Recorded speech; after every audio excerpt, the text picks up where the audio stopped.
Tight sock game, let us know. Reach out to us. Ring Joe. That's clearly not going to make it on, but... How are you saying Do you watch the podcast? Hello, everybody, and welcome to another installment of On the Go with Joe. I am Joe Scianablo. I'm a United States Marine combat veteran, retired New York City police officer, as well as a former prosecutor from the Queens District Attorney's Office. And I'm a little bit dressed up today because I just got done attending an Irish American in Government event locally right here in town. I just want to give a quick thank you and shout out to Frank and Susie Ryan. Thank you for having me as your guest at this event. It was a phenomenal event and I really appreciate you. Thank you very much. But let's get right into it. Last week I had my kickoff event for our campaign. And I'm going to be honest with you, it blew me away. The support, the people that showed up and came out in the weather, we had a phenomenal turnout. It exceeded my expectations. I just want to give a quick shout out to the New York State and Nassau Democratic Chairman, Jay Jacobs, for coming out and showing his love and support. Special shout out and thank you to legislator Deborah Moulet for coming out and supporting us, as well as legislator Cynthia Nunez. I appreciate your support and thank you very much for coming out to our kickoff event. But I'd be remiss not to give Joylette Williams a shout out. She was just on the Go with Joe recently, and she is currently running to be the next clerk of the Town of Hempstead. So big shout out to Joylette Williams. Thank you for coming out. But we had some Town of North Hempstead people there. We had somebody who is running to be the next supervisor of the Town of North Hempstead, Sean McCarthy. We had Kim Kaiserman, who's running for an assembly seat, and Julie Chen, who's running to be a county legislator. Just want to show my love and support to Jared Bear. He came all the way down from the town of Oyster Bay. Thank you very much. For those of you who don't know, we had our kickoff event at the guest house in Levittown. And let me tell you, it exceeded our expectations. I just want to, the owners, Don and Nolan, thank you to you and your staff.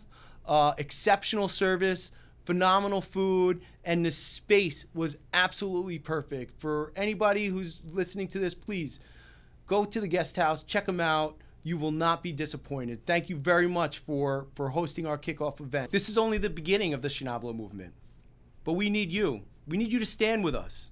We want real change in the town of Hempstead. We want the people to be put first, not the insiders anymore. So stand with us, grow with us, learn with us as we take back the town for the people. We could use your help.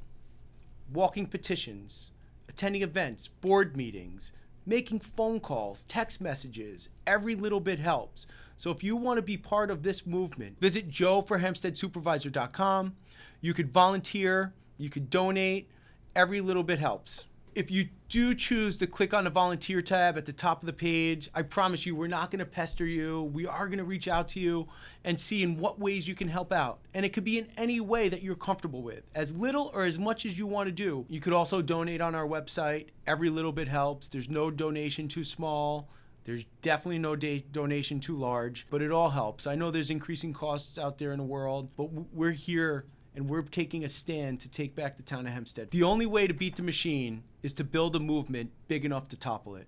So stand with us and be a part of the Scianablo movement. As always, you can reach out to us at 484-RING-JOE. That's 484-746-4563. Leave a voicemail, send a text, let us know what's going on in the town. We want to know. You can get in touch with us on social media. We're on TikTok, Facebook, Instagram.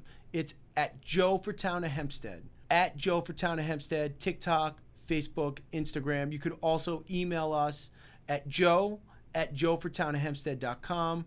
Please let us know what you're thinking, let us know what's on your mind, and let us know what's going on around town. Look, we are honored to have our first small business owner on the Go with Joe, Latoya Benjamin. She owns VIP Small Dog Sitting in West Hempstead.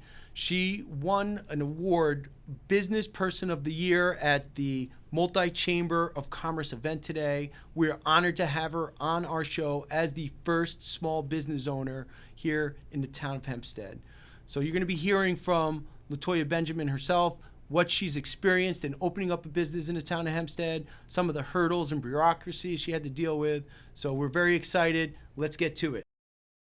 We're here with a small local business owner, Latoya Benjamin, who is the sole owner of VIP Small Dog Sitting on Woodfield Road in West Hempstead. And earlier today, I see that you were the Businessperson of the Year at a multi-chamber event.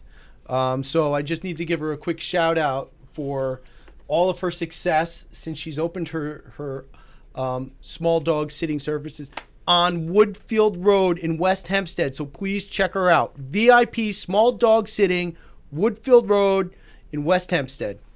Thank you. So, look, Latoya and I met last year, and we met right after she opened up her VIP small sitting services. It was an honor and a pleasure to have come to your business and meet your puppies. And today we have here, I'm going to let you introduce who's here today. So can you just please tell us who you have joining us here today? And you could share a little bit your viewpoint on how we met, because I may have a different version All of right, the story. no problem. Yes, I am Latoya, the owner of VIP Small Dog Sitting. And today I brought our specialist guest, Oreo. Oreo is my 6-year-old Shih Tzu, who is the face of VIP Small Dog Sitting and the reason why I am in business. Joe and I we did meet at Mayor Wayne Howell Oh, that's right. birthday dinner. It was his birthday party. And it was a great introduction. I actually invited you to my grand opening. Yeah. So I didn't make that grand opening, Yes. But what you did was even greater to me, and it really warmed my heart, and I really appreciated you showing up regardless. You came the next morning unexpectedly to greet me, to tell me how sorry you weren't able to make it, and you met Mocha, my actually consistent dog for daycare. She's a small Shih Tzu lab, and you and Mocha actually had the best meet. And there's pictures of Mocha. I think we have pictures There of Mocha from way back. And I also bought a picture of you and Mocha for you. Thank you for that. Yes. So, yeah, I did, honestly, I felt horrible that I did miss your grand opening. And please go check her out. Even just to go say hi to Latoya. She's just a phenomenal human being. And there's always cool little fur babies that are inside of VIP small dog sitting. So you could always say hi to whoever's in there. Yes. And where's Charlie at? Can we call Charlie up here real quick? Charlie, come here. Charlie. Come here, Charlie. We're going to have Charlie come up here and say hi, too. Oh, buddy.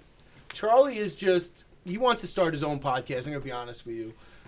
Go with the flow with Charlie. He's going to be coming up soon at VIP Small Dog Sitting. Yes. Outside of VIP Small Dog Sitting, what else do you do? So I am also the president of a nonprofit called Abilities Unleashed. Through that nonprofit, we actually work with individuals with autism and special needs, adults. We're also open to the youth as well. We try to build their confidence, we work on their skills, and we also look to integrate them not only into the community, but also into small businesses as well, giving them the opportunity to build their skills and be in the workforce. And I personally had an opportunity to attend one of your events, and thank you so much for inviting me. I saw firsthand the importance of the work that you're doing with your nonprofit. Thank you. And I was honored to just be a part of that and watch you in action, working with this community and working with the animals. So thank you for sharing that part of your world with me. I was really honored to be a part of that. What are some of the most unexpected hurdles you faced when opening up your small business in the town of Hempstead? So one of the main hurdles that I faced, I actually got this brick and mortar. I talked with the landlord. I took that route first, paid up my deposit, and then found out through the town that the space was not up to code. So one of the things that I learned through dealing with the town is that they are not a compliance department, right? They don't go around and making sure people are doing things accordingly. They are really a complaint department. They wait for another business or resident of the town to make a complaint, then they come out and check. So I feel like knowing that that location had businesses there for over 20 years, I thought everything was legit. I just needed to come in with my supplies, decorate the place, and move forward. But what I actually had to do was change everything to ADA approved, which was okay because that is the population I work with. but I didn't know I would have to be putting out more funds. How doing that. far in the process were you? Was that in the beginning stages of the process where you found that out, or? No, I was actually in the process of thinking that I could just pay for my permit as occupying the space and moving forward. The first thing I did is go to the town to find out if I could even put a doggy daycare there, because it used to be a hair salon. Okay. So I thought everything was fine. And then I learned that I had to change plumbing.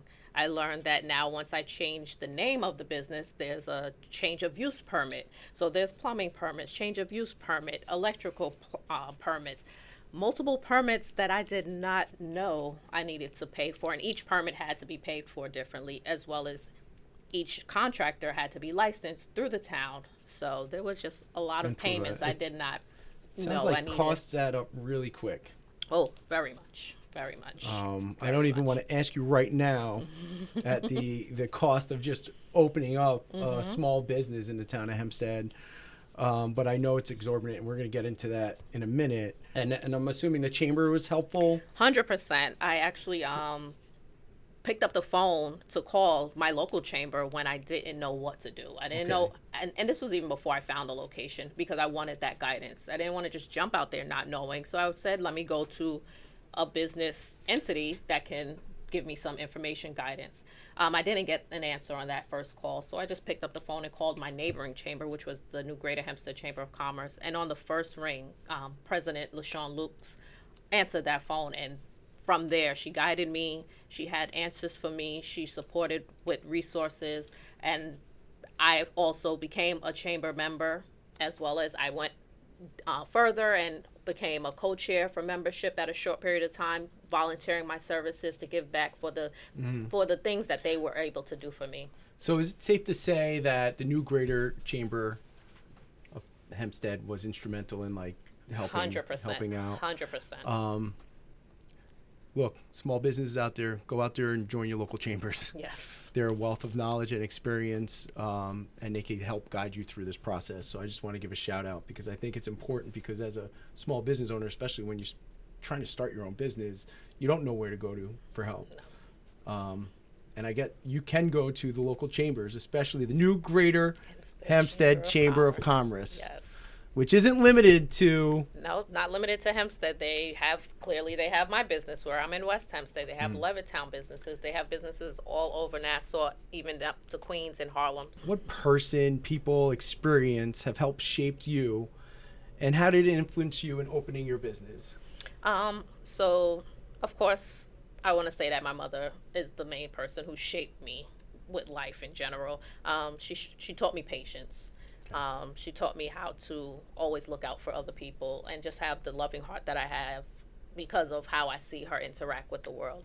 Not only that, I also had a sister who had cerebral palsy. She did pass away when I was 15, but she was my world. She was the one that I took care of. So learning how to feed somebody, learning how to change someone. I always picked her up from the bus when she came from school. We stayed home together. Everything was just her. She was my world at that point. Was she younger than you? She was actually older than me. I was the baby, but I took on the role as the big sister. And that's where both of these worlds intertwine. So working with individuals with special needs was something I've done my whole life. And then working with dogs was something I filled that gap with, because once my sister was no longer here, I went through life not knowing which path I wanted to take and what to do. But once I got into ownership of a puppy, of a dog, I was like, yeah, I will live, breathe, and do everything for this dog, and it just filled me, and that's where I stand. So thank you. Oreo is also another instrument who helped me through some things and trials in my life. So thank you so much for sharing that. That's something new that I just learned about you today, so I really appreciate you sharing that with me. And I can tell you are just an extremely caring, compassionate person who wants to help others. Yes. And really thank you for that, because it comes out in the work that you do. It comes out when you meet Latoya. You could tell right away that she's somebody that really cares deeply about her community, and that with her friends and family, and especially these little fur babies, which I know you can't see Oreo right here, but Oreo's just hanging out, being part of the crew right now. In regards to the town of Hempstead, what do you think the town of Hempstead could do to help improve small business owners who are looking to open up a business in the town? Outside of joining the local chamber to help guide them, what else could they do? I think possibly some of those workshops would help with knowing what it entails when it comes to opening business, right? Those steps that we need to take, right? We should be able to know what we're going to spend when we walk into that building. The channels that it takes to get each permit and how many permits are needed at the time. You know, just some more guidance than what's there, not just, oh, okay, you got to figure this out. Come back to us when you figure it out. Did they tell you like next steps, like where you're like, all right, you got this done, or were you left in the dark thinking like, oh, this was done, now I can open my business? So the problem is that they don't tell you specifically next steps, but once you do a step, then it's like, oh, now you got to do this. So I didn't know that there were so many steps to go with. I just thought, okay, I completed this. Now let's move on and open. Nope, now you got to do this. And it doesn't show until you complete that first task. Yeah. Which if I knew the first task led to 5 other tasks, then I could work on those as well, not put everything into one task and then it's like, wait, oh, I didn't know that was coming next. So. Yeah. And in regards to just like supporting and serving the animal community, as I look at Oreo, is there anything specific to opening up like an animal business that you found? Like, I know you had to get ADA compliant and there's plumbing stuff. So another thing I didn't know, but that I don't think that was through the town. I didn't know that. So I do doggy daycare, grooming, and overnight care. So I also do grooming there as well. Make sure, hit her up for the grooming. Yes. So I have licensed groomers, but I didn't know that my business had to be licensed to do grooming. So it wasn't just the certification and license from the groomers that was needed. It was the license of the business needed to be licensed to do grooming within their store. Okay. And I think that was something that was kind of just new, and it's just kind of rolling out. Yeah. And they're also learning what's needed as well. So next year might be some more things. I don't know. Hope so. Hopefully we could continue to improve on it collectively and streamline the process to make it easier for, look, and let's be honest, we hear it all the time. Small businesses are the backbone of our community, right? Yes. And we need to support them and make sure we shop local whenever we can. And make sure we streamline this process because it is costly. These permits do add up. So during this process, you've met with probably different departments. How many different individuals or departments did you have to meet with in order to open up your business? Yes. So the first department was the planning department, and that one actually took a very long time. It was very hard going through the planning department because the answers that I was asking, they wouldn't give to me because they wanted my architect to be the one. They wanted, and it took more money to have my architect come down and sit with them. This is good news because the planning department just got a new commissioner who has zero experience and who's the brother of the board member now. So I think now that they have a new commissioner involved with zero experience and zero interviews of anybody else, maybe they'll be on track to help small businesses a little bit better. Who knows? But time will tell. And each one of these departments, like, there's fees associated with them, right? 100% fees, time, and a little bit of pushback, right? Because so me as a small business, not knowing, I felt like they didn't think that I was qualified to ask these questions. They said, go pay somebody to come in here. We don't sit with the business owners. We talk to the architect. We talk to the contractors. We don't talk to the business owners. And I was like, whoa. To the point I had a meeting with my vice president from my nonprofit who came in with me, right? Okay. So, and it helped because she has a background in real estate and finances, and she was able to ask a little more questions in depth that maybe I didn't know what are questions to ask, and it kind of got us to the next step. And I was just kind of lost that he didn't want to sit and talk with me, but wanted me to pay somebody that's charging $500 an hour to go sit and wait in the building department to have that conversation. Yeah, I what I'm hearing is there's definitely a lot of room for improvement. Yeah. And it sounds like there were way too many hurdles and bureaucracy involved in regards to opening up your new business. Yes. But regardless, we're happy that you did cut the ribbon. Yes. You are open for business. I am open for business. And we can't wait to watch you thrive. So Thank you.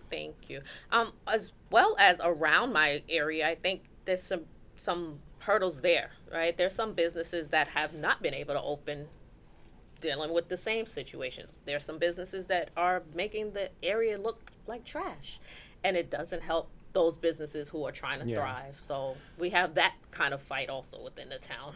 Yeah, and no, it's unfortunate. Look, the small businesses who struggle the most are getting the most pushback, right? Whereas if you have more money, it's more streamlined for you to go through the process.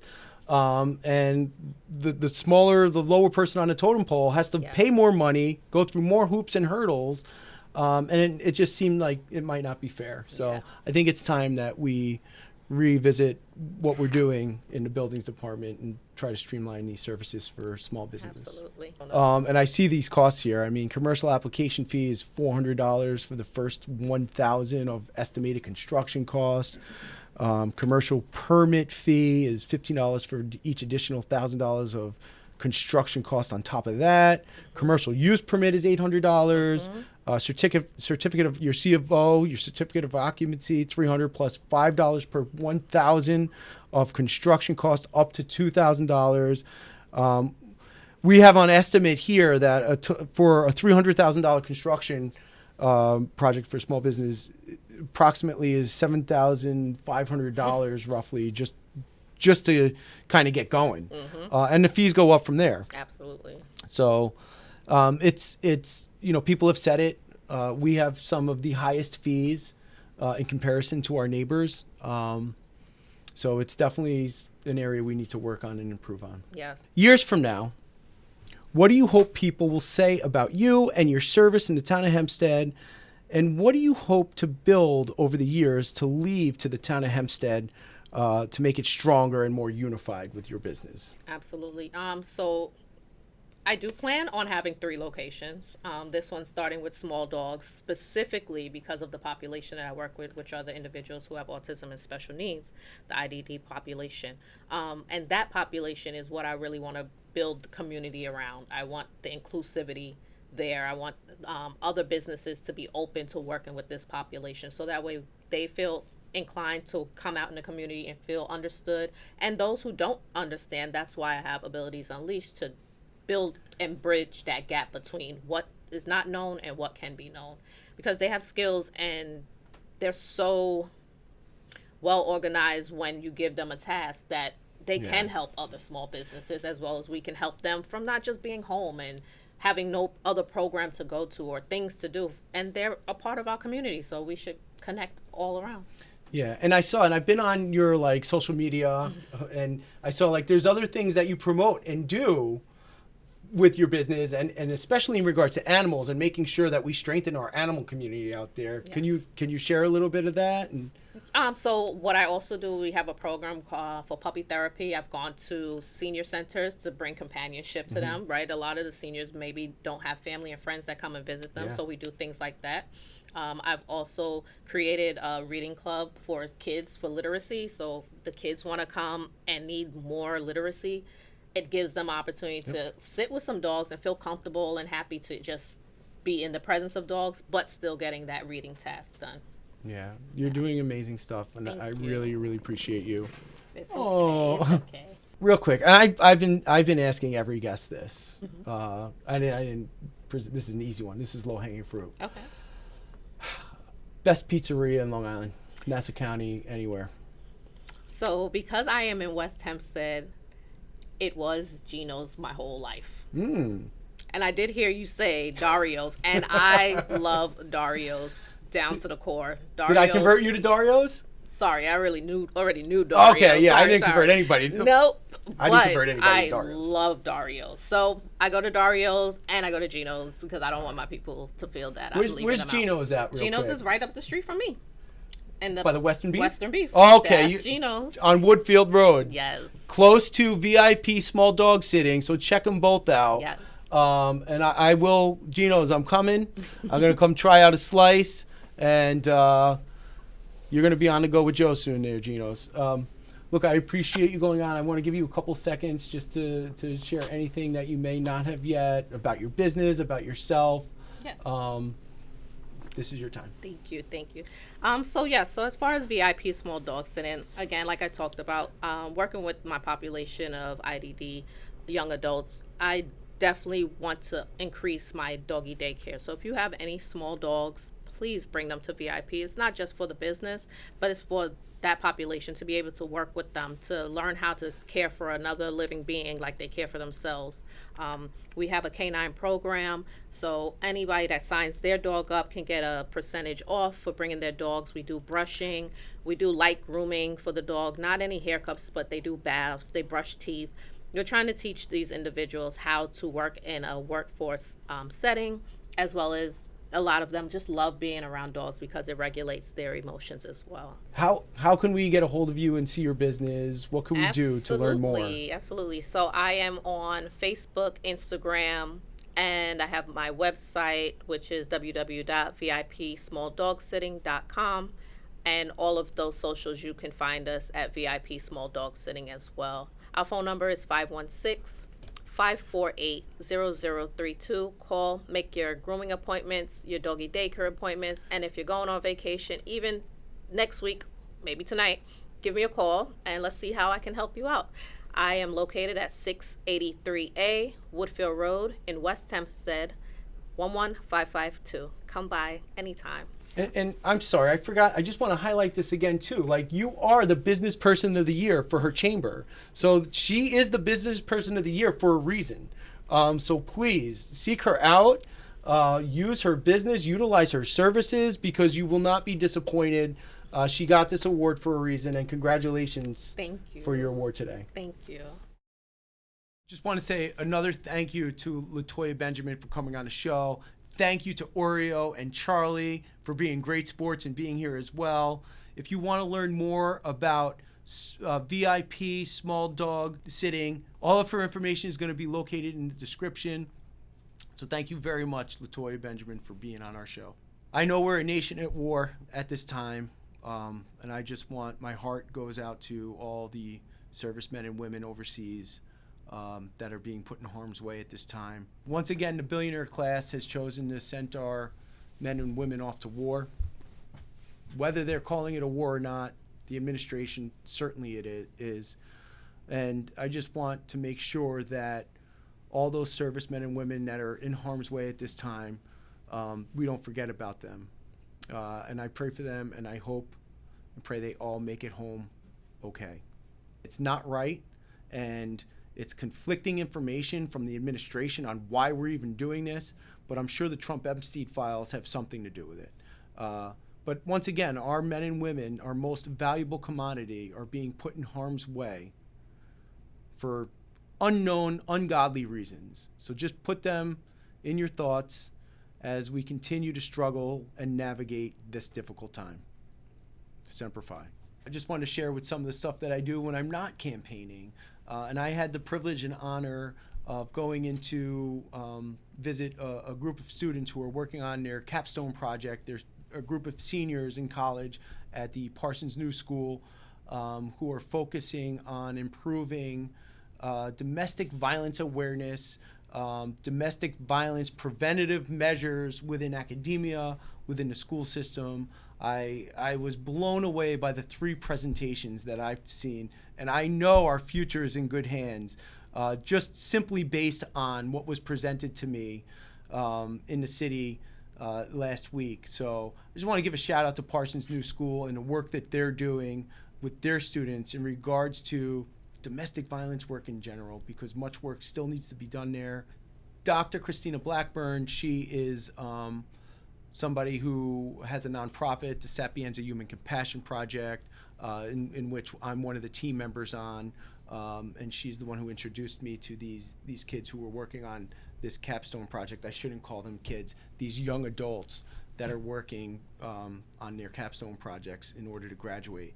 But I'd be remiss not to say, in lieu of the Safe Center closing down, we will be having future guests on our show to talk about resources for some of the most vulnerable among us, women, children, and survivors of domestic violence. We're in much need of 21st century care in Nassau County.